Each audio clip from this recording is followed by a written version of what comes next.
নমস্কার, good morning. আপনারা সবাই কেমন আছেন? আশা করি আপনারা খুব ভালো আছেন। আমি আজকে একটা নতুন রেসিপি বানাবো। এখন শীতকালে খুব সুন্দর সুন্দর বাজারে বেগুন এসছে, ছোট ছোট বেগুন। ওই বেগুন দিয়ে বেগুন মশলা বানাবো। মশলা বেগুন খেতে খুব ভালো লাগে।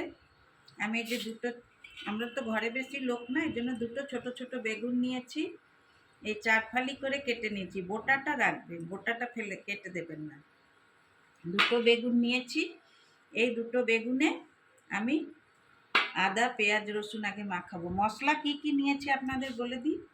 বেসন নিয়েছি বড় 1 চামচ, আর একটু আধা চামচ সর্ষে গুঁড়ো, আর 1/4 চামচ কিচেন কিং মশলা, আর স্বাদ হিসাবে নুন নেবেন, একটু হলুদ গুঁড়ো, একটু কাশ্মীরি লঙ্কা, একটু আমচুর পাউডার, একটু গরম মশলা, একটু ধনে গুঁড়ো। এগুলোকে সবগুলোকে একসঙ্গে আমি মিলিয়ে দেব। এগুলো একটা মিলিয়ে একটা পাউডার বানিয়ে রাখবো।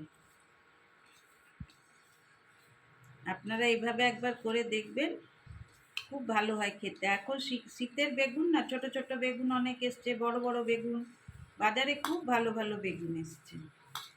এই মশলাটাকে পুরো মিশিয়ে রাখলাম। এবার আমি রসুনের পেস্ট 1 চামচ আর আদার পেস্ট 1 চামচ, এই দুটো ভালো করে মিক্স করে এটার মধ্যে লাগিয়ে দেব।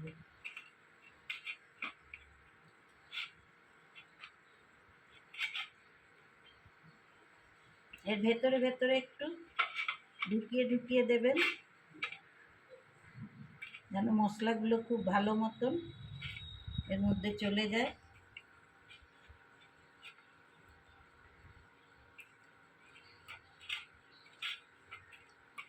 এরপরে যে মিক্স করেছিলাম মশলাটা, এইগুলো এই বেগুনগুলোর উপরে দিয়ে দেব।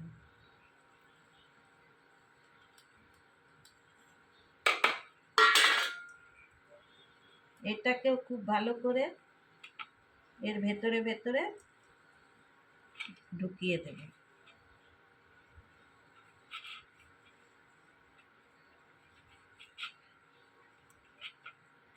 খুব সুন্দর একটা গন্ধ আসছে। আমচুর পাউডারটা দিয়েছি, যেন খুব সুন্দর গন্ধ আসছে। আর যে মশলাটা থাকবে সেটা থাকবে, পরে আপনি যখন বেগুনটাকে দেব তখন ওই মশলাগুলো ঢেলে দেব। এটা এমনিভাবে আধা ঘন্টা আমি ম্যারিনেট করে রাখবো। আধা ঘন্টা পরে আপনাদের আবার দেখাবো। দেখুন পুরো মশলাগুলো আমি মাখিয়ে নিয়েছি সুন্দর করে।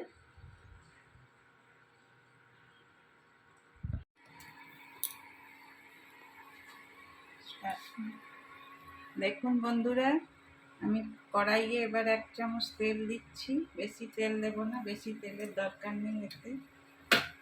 আর দেখুন আমি আধা ঘন্টা পরে ফিরে আসলাম। আমার বেগুনগুলো দেখুন কেমন হয়েছে, পুরো জল ছেড়ে দিচ্ছে থেকে। এবারে তেলটা গরম হলে তাতে একটুখানি হিং দেব ফোড়নে, আর একটুখানি মেথি দেব। মেথির গন্ধটা উঠে যাবে, অল্প একটু মেথি দেবে। মেথির গন্ধটা উঠে যাবে। এবারে আমি বেগুনগুলোকে দিয়ে দেব। মেথিটা ভালো করে ভাজা হবে। মেথির যেই গন্ধটা উঠবে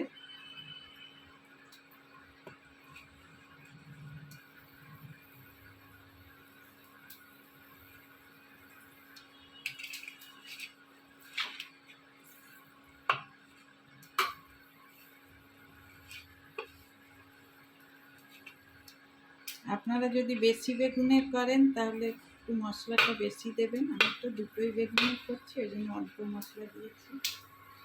এবারে দেখুন আমি এগুলো একদম লো আঁচ করে এই দুটো বেগুনকে দিয়ে দেবো। আর এই মশলাগুলো ফেলবেন না, এটাও একটু দিয়ে দেবেন,